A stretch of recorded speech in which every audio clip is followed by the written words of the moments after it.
Clodo, en fait, c'est le papa de Fatia qui a eu le malheur de rencontrer et de croiser deux gendarmes le 21 novembre 2020 dans la commune de Déhé en Guadeloupe. Et en fait, à la suite de ce qui devait être qu'un simple contrôle, il se retrouvera à l'hôpital, au CHU, avec 2 vertèbres brisées, une compression de la moelle épinière.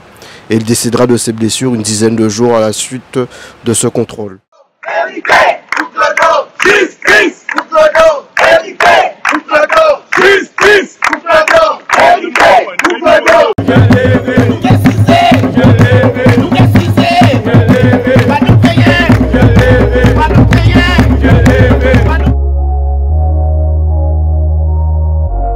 Bonjour Fatia et Christophe, c'est toujours un plaisir pour moi de vous recevoir sur mon médias de l'UQFWI. Donc depuis 3 ans, vous êtes encore en Guadeloupe par rapport à l'affaire concernant Claude Jean-Pierre. Justement, mais est-ce que vous pouvez revenir sur cette affaire? Qui était Clodo? Qui était Claude Jean-Pierre? Et comment était-il? Bonjour Émeric, c'est toujours un plaisir de pouvoir échanger avec toi parce que c'est vrai que depuis 2020, tu es à nos côtés.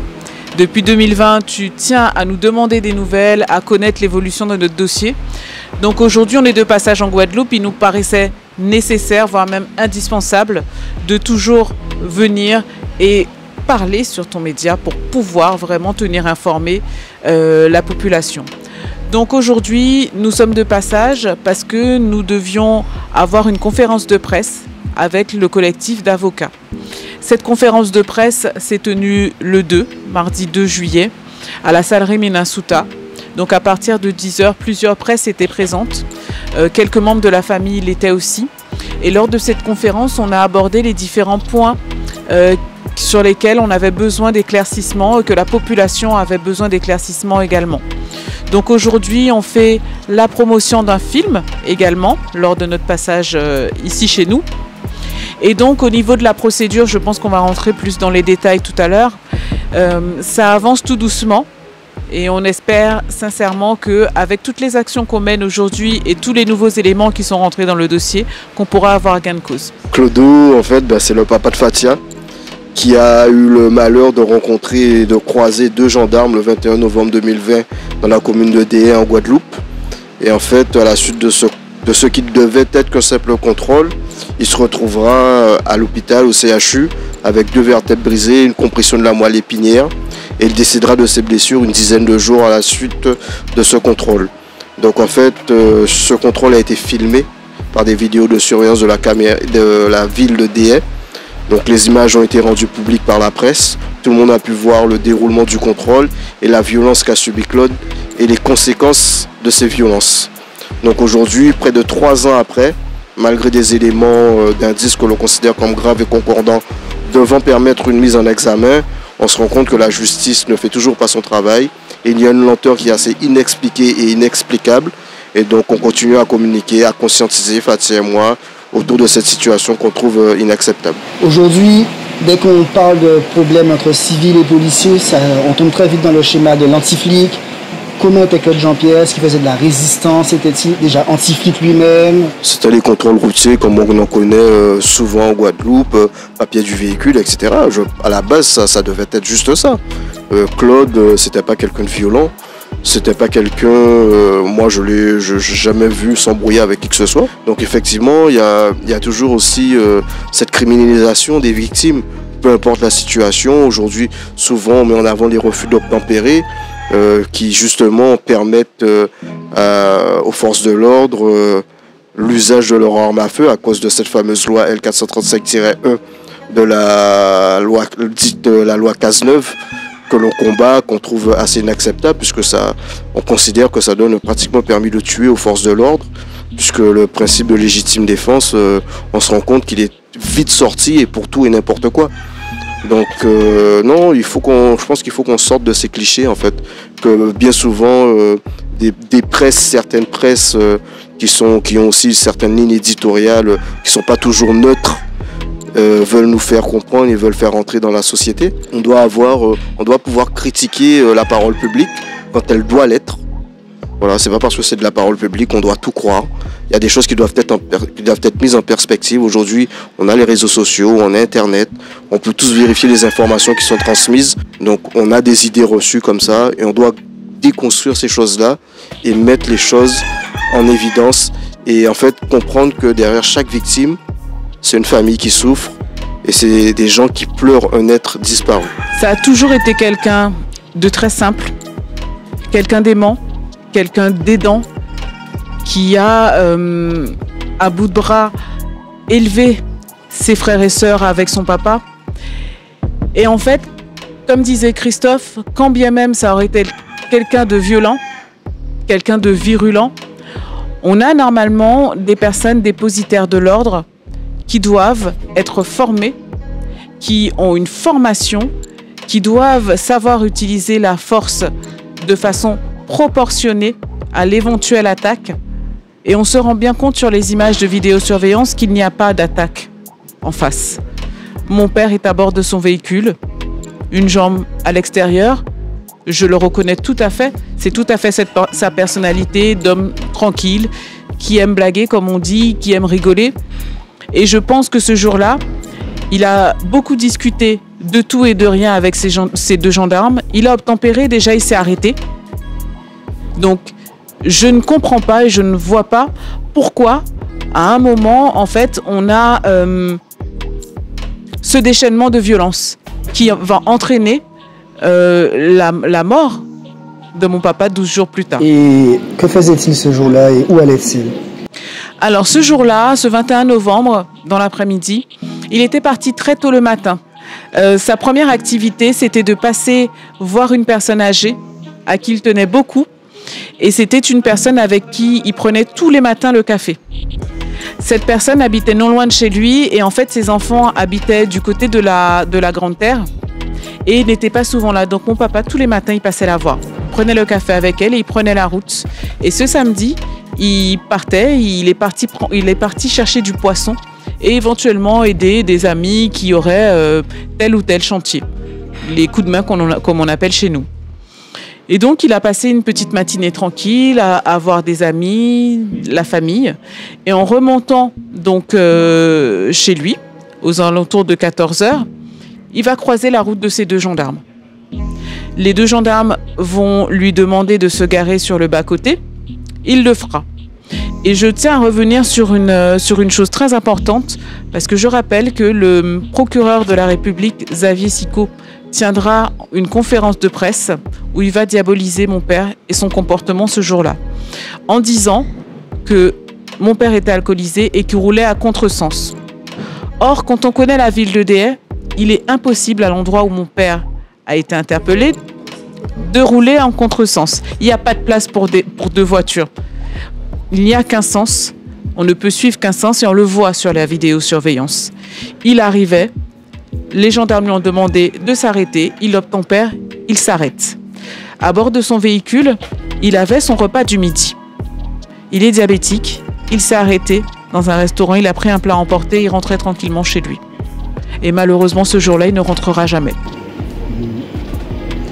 Et c'est vrai que vous parlez de la lenteur de la procédure, mais est-ce qu'on peut revenir aux deux gendarmes, ils étaient deux, c'est ça?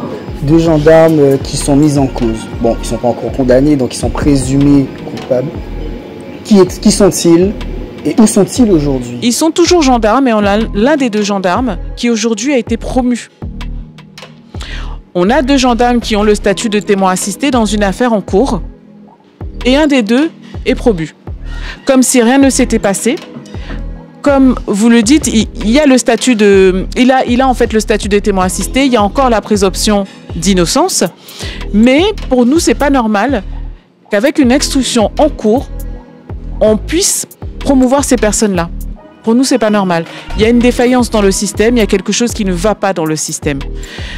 On a besoin nous aujourd'hui de réponses juridiques, et on ne comprend pas pourquoi le système n'a pas besoin également de ces réponses.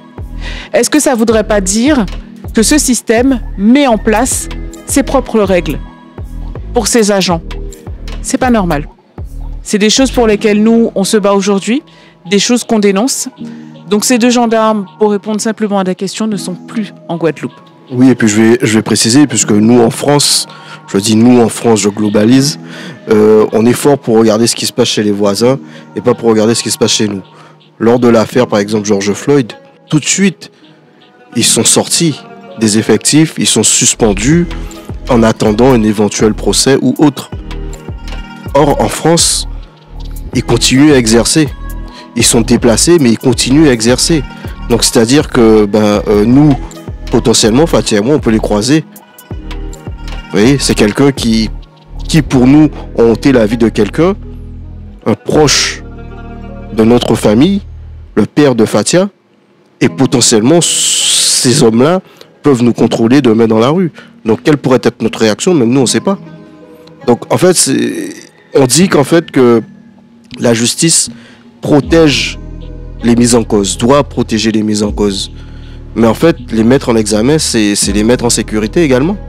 Parce qu'en fait, ça permet d'éclaircir les choses et de mettre les responsabilités où elles doivent être mises. Donc en fait, c'est pour ça que dans la loi française également, une personne qui est mise sous le statut de témoin assisté peut également demander sa mise en examen. Si vous savez que vous n'avez rien à vous reprocher, vous pouvez demander votre mise en examen, justement. Voilà. C'est une possibilité. Vous pouvez, quand vous êtes quand vous êtes concerné ou accusé dans une affaire, demandez votre mise en examen.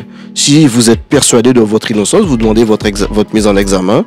Et à ce moment-là, il y a des faits et la justice fait son travail et dit qui est victime, qui est coupable.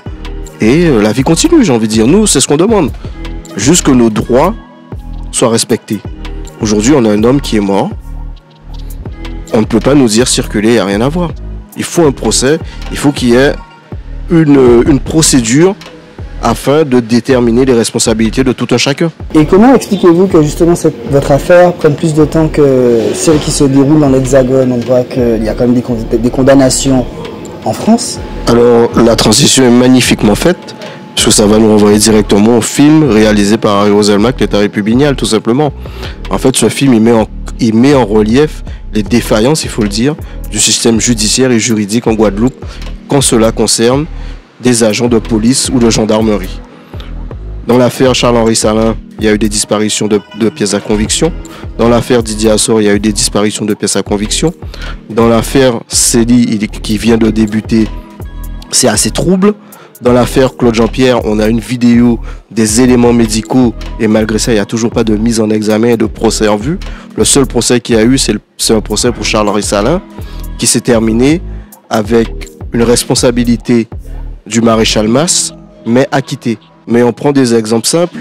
Michel Zecler a été tabassé. Il y a une vidéo qui a tout filmé, tabassé dans son studio, filmé par des vidéos de caméra surveillance, propos racistes, et moi au niveau de la presse nationale. En moins de 48 heures, on a une mise en examen et des policiers qui sont éloignés du lieu de résidence de Michel Zecler, etc. Affaire Cédric Chouviat, caméra de vidéosurveillance, émoi national, presse, etc. Mise en examen. Pourquoi en Guadeloupe, on a émoi, on a presse qui s'en mêle, on a même des révoltes entre guillemets populaires de tout type d'associations culturelles, syndicales, politiques, et il ne se passe rien. Or, on a une vidéo qui a tout filmé et un homme qui est mort. Donc, c'est qu'il y a un problème. Et le problème, forcément, il interpelle au niveau du système. Et en fait, c'est ce que démontre le film L'État républicain, où clairement, il est établi que quand des gendarmes ou des policiers tuent en Guadeloupe, il n'y a jamais de sanction. Donc c'est un fait colonial. Enfin, on peut comparer ça à un fait colonial. Pourquoi en France hexagonale, la justice est appliquée d'une certaine manière et dans les îles qui sont des colonies ou des anciennes colonies, chacun se placera selon ce qu'il considère. La justice agit différemment. Christophe a déjà quasiment tout dit. C'est vrai que c'est un système qui est particulier chez nous. C'est un système qui fonctionne, on va dire, en écosystème. En fait, le gouvernement français est en place en Guadeloupe et fait un peu ce qu'il veut avec le système judiciaire et l'appareil judiciaire qui est en place. Comme Christophe le relevait, dans plusieurs affaires qui sont situés en France hexagonale, on a des mises en examen. Plus récemment, on a tous vu ce qui s'est passé pour le jeune qui a été tué à bout portant, Naël, par un policier, qui a immédiatement été mis en examen, qui a passé quelques mois derrière les barreaux, qui ressort de prison avec 1 million d'euros. La maman de Naël, on a eu l'occasion de la rencontrer plusieurs fois. C'est une femme ravagée qui a perdu son fils unique. Et on se dit qu'il y a vraiment beaucoup de problématiques dans notre système judiciaire. Dans le système plus judiciaire, je ne veux pas dire le nôtre parce que je pense que on n'arrivera nous jamais à se conformer à ce système. Parce que pour nous, il y a trop de dysfonctionnements. Aujourd'hui, on a plusieurs affaires ici chez nous en Guadeloupe, comme mai 67, il n'y a toujours pas eu de procès. On a de mai 67 à 2024, janvier 2024, des personnes qui ont perdu la vie et on n'est pas capable de citer, en fait, de donner un verdict, de dire que la cour a jugé telle ou telle personne pour tel ou tel crime et que cette personne-là a été emprisonnée ou a eu de la prison avec sursis. Ça n'existe pas chez nous. Malheureusement, ça n'existe pas. Moi, pour des raisons professionnelles, je n'ai pas pu y aller, mais Christophe s'est rendu récemment au procès d'un jeune qui s'était fait agresser par des policiers. Et la sanction, pour le jeune Théo, oui. Et la sanction a été révoltante pour plusieurs personnes. Pourquoi ? Parce que les personnes ayant commis ces actes ignobles ont pris du sursis. Il n'y a pas de ferme pour ces personnes-là. Donc, même quand il y a un procès, ça s'avère être de la mascarade. Les personnes ne répondent pas de leurs crimes. C'est vrai que face à la perte d'un être cher, on reste tellement blessé dans nos chairs que rien ne pourra remplacer, rien ne nous rendra nos êtres chers disparus, mais quand même qu'il y ait ce sentiment de reconnaissance du système permettrait en fait à certaines familles de se reconstruire différemment. Parce que nous, les personnes qu'on est aujourd'hui en 2024, c'est pas du tout les mêmes qu'en 2020. On a appris à se reconstruire, on apprend encore à se reconstruire avec nos blessures, avec nos frustrations, parce que dans ce type de combat, des frustrations, on en a beaucoup, on en a énormément. Et qu'on le veuille ou non, ce système nous change. Ce système nous change parce que il est fait pour ça. Il est fait pour détruire des familles, pour déstabiliser des familles, pour diaboliser des victimes. Et en fait, face à ça, nous, on n'est pas encore suffisamment organisés. Et on a besoin d'être organisés pour pouvoir combattre ce système. Oui, et puis on a l'impression en fait que ce système favorise une certaine catégorie par rapport à d'autres. En fonction de votre couleur de peau, en fonction de vos origines et de l'endroit où vous vivez, la justice a un rapport différent avec vous. Et on se rend compte que toutes ces victimes sont toujours issues du même milieu ou ont toujours pratiquement la même couleur. 90% c'est des Noirs ou des Arabes, issus des quartiers populaires ou issus de la diaspora. Donc ça révèle un problème de société. Et en fait, nous, on a fait plusieurs passages à l'Assemblée nationale. C'est des choses qu'on a pu dénoncer. C'est des choses pour lesquelles on demande à avoir des réponses politiques. Puisque dans ce système-là, on n'est pas des politiciens, Fatia ni moi, mais on estime que la réponse, elle doit être politique. Pourquoi ? Parce que c'est la politique qui fait les lois. Et c'est les lois c'est la loi qui fait en sorte qu'on peut vivre ensemble dans de bonnes conditions. Depuis le début de l'affaire, on a pu voir que vous étiez soutenu par la population. Est-ce toujours le cas aujourd'hui ? Est-ce que vous êtes toujours aussi porté par le peuple guadeloupéen ou même au-delà, la France ?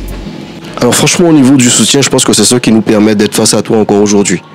Parce que tous les jours, on reçoit des messages d'amour, vraiment. C'est des véritables messages d'amour. Parfois, on est surpris, on ne sait même pas quoi répondre à ce genre de message, parce que pour nous, on se dit que ce qu'on fait, c'est normal. Tu vois, on se dit, on a perdu quelqu'un, on trouve que c'est injuste, on se bat. On se bat pour avoir la justice, on sait qu'on défend une cause qui est juste, donc on doit se battre pour sa mémoire, et voilà. Et puis, il y a certaines personnes qui viennent nous saluer, qui nous voient vraiment, mais comme des personnes qui se sont soulevés contre tout ce système. Alors peut-être que c'est le cas, mais en tout cas, nous, on s'en rend pas forcément compte et parfois on est un peu gêné, tu vois, par rapport à ça. On sait pas trop comment réagir. Tu vois, on n'est pas dans cette espèce de truc où on fait ça pour se faire voir. Ou tu sais, nous, on fait nos trucs, mais on continue à vivre à côté comme si de rien n'était, quoi. Enfin, on essaie de faire comme si de rien n'était, parce que quand tu subis ce genre de choses, forcément, tu as plus la même vision de la société en découvrant certaines choses, en découvrant comment se décident certaines choses. Mais le soutien, en fait, il est là, et j'ai envie de te dire, il est plus que jamais là, puisque ça fait quand même 3 ans et demi, et les gens ils continuent à suivre l'actualité. Aujourd'hui, les gens ils sont très demandeurs du film. Et on a commencé à faire des projections. On a eu l'opportunité de faire des projections pour l'instant sur 3 lieux. On a fait à la médiathèque de Port-Louis, la salle était comble. On a fait au CAC Marie Condé, pareil, on avait énormément de monde. On a fait au BIC du CHU, pareil, on avait l'attente qui explosait. Et en fait, les gens ils sont tous outrés de découvrir cette réalité. Et nous, on essaie de le faire pour conscientiser. Et je pense qu'aujourd'hui, c'est un véritable outil pédagogique qu'est ce documentaire, puisque c'est la première fois qu'il y a ce type de film qui est fait sur une affaire qui est en cours, on le rappelle, mais sur d'autres affaires aussi qui sont en cours. Et donc, c'est la raison pour laquelle on a décidé aussi d'ajouter dans la procédure le film et l'enquête d'Harry Roselmack. Au début de l'affaire, on a pu relever un véritable silence de la part de la classe politique guadeloupéenne. Même au niveau de la maire Jalimar, elle s'est rarement exprimée sur cette affaire. Pourtant, ça concerne un citoyen de l'île. Pourquoi, selon vous, aujourd'hui, pourquoi, selon vous, elle a maintenu ce silence, et aujourd'hui, est-ce que c'est par rapport au fait que vous soyez soutenu par la population que les hommes politiques maintenant daignent venir à vos conférences de presse? Donc là-dessus, nous, on a poussé, on a toujours mis tout le monde face à ses responsabilités. Tu vois, après, il y a certains qui ont suivi, d'autres qui n'ont pas suivi. Après, c'est chacun avec sa conscience. Mais on sait qui est qui et qui a fait quoi pour nous. Là-dessus, après, au niveau des politiques, c'est le jeu politicien, j'ai envie de te dire. Malheureusement, c'est comme ça. Faut qu'il y ait un émoi populaire pour que les gens puissent s'intéresser aux choses. On a aussi, surtout, dans notre société guadeloupéenne, beaucoup de peur. C'est-à-dire que les gens ont peur de représailles. Ils se disent, ah, si je prends parti pour ça, eh ben, j'aurai des problèmes avec l'État, ils vont m'embêter dans mon travail. Et c'est quelque chose que c'est pas que nous qui le disons, c'est l'équipe d'Harry Roselmack qui l'a découvert en réalisant le film. Quand on a demandé aux gens de témoigner sur ce qu'ils ont vu, tout simplement, hein, eh ben, en fait, ils étaient très réticents parce qu'ils avaient peur de représailles. Parce qu'ils se disent, ouais, je vais témoigner contre des policiers, je témoigne contre l'État, j'aurai des problèmes dans mon travail, j'aurai des problèmes dans mon quotidien. Alors que pas du tout. Les gens qui témoignent, ça existe tout le temps. Mais je ne sais pas pourquoi on a cet imaginaire ici dans les îles, en Guadeloupe. Et en fait, Fatia et moi, on essaie de se battre contre ça pour faire comprendre aux gens que non. Vous avez vu quelque chose, c'est normal, c'est votre travail de citoyen. C'est votre devoir de citoyen. Et en fait, je pense que c'est encore des stigmates de l'époque coloniale. Et encore même plus loin du système esclavagiste qui a toujours été mis en place. Tu vois, et du fait qu'on nous a toujours rabaissés dans la société. Tu vois, donc nous, c'est contre toutes ces injustices, contre toutes ces discriminations qu'on se bat aujourd'hui. On a toujours, à chaque fois qu'on nous a donné le micro, que ce soit au niveau de la France hexagonale ou à l'international, on a parlé de la Guadeloupe, on a parlé de nos problématiques. Parce que pour nous, c'est un tout. Le problème Claude Jean-Pierre fait partie de notre problème du tout guadeloupéen. C'est-à-dire que on a des problèmes de société, on a des problèmes d'eau, on a le problème de chlordécone, on a le problème d'accès aux soins, on a le problème du taux de chômage des jeunes. La liste, elle est extrêmement longue. On a en plus le problème des violences d'État. Donc, il faut en fait qu'on se réveille à un moment donné. Il faut qu'il y ait un éveil des consciences et qu'on puisse se prendre en main et qu'on puisse imposer en fait certaines choses. On doit faire en sorte que ces institutions soient mises face à leurs responsabilités. Tout simplement. Puisqu'en fait, on entend beaucoup de fausses informations, beaucoup de choses qui se disent « Ah oui, sans la France, la Guadeloupe, la Martinique ne serait rien. » Mais c'est plutôt le contraire. Tu vois, d'un point de vue géopolitique, d'un point de vue touristique, je pense que la France a plus à perdre en n'ayant plus les îles au sein de son territoire que le contraire. Depuis le début de cette affaire, votre vie est complètement dédiée à rendre justice à Clodo. Mais est-ce qu'il vous arrive de... Déjà, premièrement, comment est votre morale? Et est-ce qu'il vous arrive justement de faire des pauses, de souffler, de voir autre chose que Claude Jean-Pierre, l'affaire Claude Jean-Pierre? Alors, nous, quand on est chez nous, on va bien. À partir du moment où on arrive à l'aéroport et qu'on sent le souffle, qu'on sent la chaleur, on va bien. Après, c'est vrai que nos vies sont entre parenthèses parce que on se couche en pensant au militantisme, en pensant à toutes les injustices qu'on voit et qu'on traverse, et on se réveille dans le même état d'esprit. Mais c'est pas pour autant que nos vies ne sont pas, on va dire, agréables. On tient, Christophe et moi, à toujours profiter de moments à deux, parce que dans le couple, c'est aussi un équilibre. On a eu une vie avant l'histoire de Clodo, on aura une vie après, et on tient quand même à garder cet équilibre. Et l'équilibre, on l'a comment? En s'octroyant des moments à deux, en profitant par exemple de notre passage ici pour passer 1 heure à la plage, 1 heure à la rivière, se retrouver, échanger avec la famille sur des sujets, peu importe le sujet, mais avoir des échanges simples. Profiter de choses simples, parce que si on ne fait pas ça, en fait, on perd les pédales. On a des personnes qui se sont malheureusement perdues dans des combats comme ça, parce que quand on se retrouve à se battre corps et âme, face à une institution qui est prête à vous broyer, ça disloque des familles, ça disloque des couples. Et en fait, d'être à deux et d'avoir un peu le même état d'esprit, c'est aussi plus simple. Parce que je ne pense pas que j'aurais mené ce combat aussi bien et aussi longtemps si je n'avais pas Christophe à mes côtés. Ça n'aurait pas été la même chose. Parce que Christophe a une vision différente de la mienne et nos visions souvent se complètent. Nos idées, nos visions se complètent et c'est comme ça qu'on arrive à avancer. Donc, notre couple va bien, notre vie professionnelle va bien parce que c'est vrai qu'on a aussi des employeurs qui sont compréhensifs, qui connaissent nos histoires et qui ne voient pas de... En fait, ils n'opposent pas de résistance, entre guillemets, à nos absences répétées parce que on passe beaucoup de temps à militer, beaucoup de temps à se joindre aux côtés de familles de victimes, beaucoup de temps à préparer les publications qu'on fait, à préparer les conférences de presse qu'on fait. Ça prend du temps. Et on a la chance d'être entouré de bonnes et de belles personnes qui comprennent cet engagement et qui le font avec nous, qui le font avec le cœur, parce que tout ce qu'on fait, on le fait avec le cœur. On se entoure de personnes positives qui nous ramènent du positif, parce que ça aussi, ça compte beaucoup. Être toujours dans un état d'esprit positif et combatif, c'est le plus important. Donc, je ne sais pas si Christophe se sent aussi bien que moi, j'espère, mais il va le dire. Oui, non, après, heureusement que Fatia et moi, on a cet équilibre, puisque parfois, quand parfois je peux péter des câbles, elle réussit à me canaliser, ça c'est clair. Ouais, parce que tu sais, quand tu vois certaines choses, et tu sais, moi j'ai toujours détesté les injustices. Tu vois, j'ai toujours détesté ça, j'ai toujours regardé ça de loin. En étant petit, comme je le dis dans le film, je suis de Port-Louis, donc j'ai vu certaines choses et je me suis toujours intéressé à l'histoire, à beaucoup de choses. Et en fait, quand ça te touche dans ta chair, personnellement, en fait, ça décuple encore ce genre de choses. Et c'est pour ça que, comme Fatal disait, il y a des gens qui se perdent dans le combat. Parce que ça peut te faire développer une haine et une rage qui est difficilement contrôlable.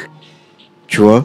Parce que quand tu perds quelqu'un que tu aimes et tu vois que, déjà en temps normal, quand tu perds un proche, c'est très compliqué de le surmonter. Voilà. Alors, quand c'est de cette manière, ça devient encore plus compliqué. Avec tout ce qui se met en place autour, alors que, en fait, à la base, tout le monde ne demande qu'une seule chose. C'est justice. Tu vois, un être humain perd la vie et pas de manière naturelle. C'est normal qu'on puisse demander des explications.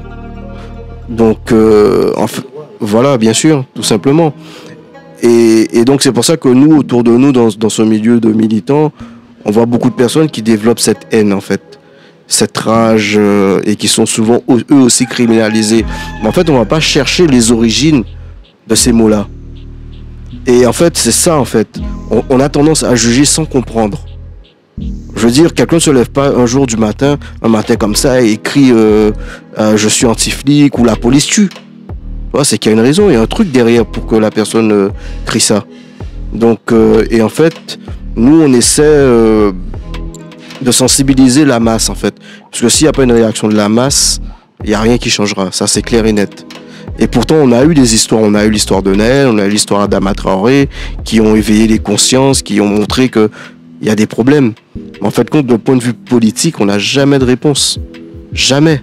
Au contraire, c'est toujours des mesures qui sont prises pour les forces de l'ordre, avec des syndicats de policiers qui sont de plus en plus puissants et qui, on a l'impression, presque écrivent les textes de loi. Au début de l'interview, tu as parlé du film de Harry Roselmack, L'État républicain, qui d'ailleurs est venu très récemment en Guadeloupe pour la présentation du film au FEMI. Quels sont les objectifs de ce film? Alors à la base, le film, nous on a rencontré Harry Roselmack afin de pouvoir parler de l'histoire de Claude dans l'émission 7 à 8. Parce que nous on était à la recherche de cette médiatisation pour dénoncer cette injustice. Et en fait, ça n'a pas pu se faire pour des problèmes de ligne éditoriale. Donc en fait, lui, il a trouvé ça injuste. Et donc il nous a dit que s'il pouvait, à son échelle, réaliser quelque chose d'objectif, il le ferait. Et en fait, à l'annonce du non-lieu, il y a eu un tel soulèvement, en fait, compte, que tout le monde a vu qu'il y avait un problème sur cette histoire. Et donc, il nous a dit que pour lui, c'est le moment de se lancer, et de faire quelque chose dans cette histoire. Par contre, il nous a dit que ce qu'il fera, il le fera de manière objective, sans prise de parti, parce qu'il veut faire un véritable travail journalistique d'investigation. Nous, connaissant les éléments qui sont dans notre dossier, on lui a donné le feu vert, on lui a dit d'y aller et de dire ce qu'il a à dire. Nous, on assumera tout ce qu'il y a dans le dossier de A à Z. Et en fait, c'est comme ça que le film a vu le jour. Et en fait, en commençant à enquêter et en commençant à recueillir des informations sur le dossier, il s'est rendu compte qu'il y avait beaucoup de similitudes dans le traitement des dossiers qui ne sont pas forcément les mêmes. Mais dans le traitement des dossiers, il y a énormément de similitudes entre l'affaire Salin, malgré les époques, entre l'affaire Salin, l'affaire Assor, l'affaire Clodo. Et donc, en investiguant, en découvrant certaines réalités, il a trouvé qu'il y avait énormément de différences entre la manière de fonctionner du système judiciaire en France hexagonale et en Guadeloupe. Et c'est ainsi qu'en fait, ils ont développé autant de choses dans le film. Et c'est vraiment une enquête. C'est une enquête journalistique, une enquête d'investigation, puisqu'en fait, le film, il retrace toute la journée de Claude, avec la plupart des personnes qu'il a côtoyées ce jour-là, des proches, des pas proches, et des gens qui ont été témoins de l'extraction, des gens qui sont visibles sur la vidéo de surveillance, et pareil, des témoignages des familles, de Charles-Henri Salin, de Didier Assor, de Ronnie Sely, tué en janvier 2024. Quelle sera votre prochaine étape au niveau personnel et judiciaire? Alors les prochaines étapes judiciaires vont être menées principalement par nos avocats, parce que le film documentaire L'État républicain est un tel outil, c'est un plaidoyer comme disait notre avocate Maître Bernier. Ce film va être intégré en fait à notre dossier. Il va être intégré et notre avocate va également demander l'audition des deux gendarmes. Parce qu'il faut savoir qu'au début de l'instruction, ils ont été entendus, même pas, l'audition a duré même pas une demi-journée. Et là, en fait, nous on a été auditionnés, le juge a changé, on a été auditionnés en juillet 2023 et là on s'est dit que c'est pas normal que nous, on soit réentendus et que les mises en cause ne le soient pas. Puisque ils ont été mis, il y a eu une garde à vue. Qu'est-ce qu'il en est ressorti de cette garde à vue? Pas grand-chose. Et nous, en fait, on a besoin de les confronter aux images, qu'ils nous expliquent Pourquoi et comment un tel déchaînement de violence? Pourquoi des mensonges concernant le déroulement de ce contrôle? Parce qu'il faut savoir que ces mensonges ont conduit à une mauvaise évaluation du service médical. Parce que si on oriente mal le service médical, forcément, les soins ne sont pas les mêmes. S'il n'y avait pas eu, en fait, ces mensonges, mon père serait peut-être encore avec nous, il serait encore parmi nous. Il n'a pas eu les meilleurs soins. On sait, on connaît tous la suite. Donc nous, on a besoin que ces deux gendarmes, Charlier et Boyer, nous expliquent pourquoi. Pourquoi avoir caché la vérité? Si on cache la vérité, c'est qu'il y a des choses qui ne sont peut-être pas agréables à dire pour eux, qui ne seront forcément pas agréables à entendre pour nous, mais il faut que cette chose-là soit faite, il faut que les choses soient dites. Et ça, toutes les questions, on a pu les rédiger avec nos conseils. Donc là, on attend la réponse du juge d'instruction, à savoir quand est-ce que ces deux personnes pourront être auditionnées. Donc ça, c'est la suite judiciaire.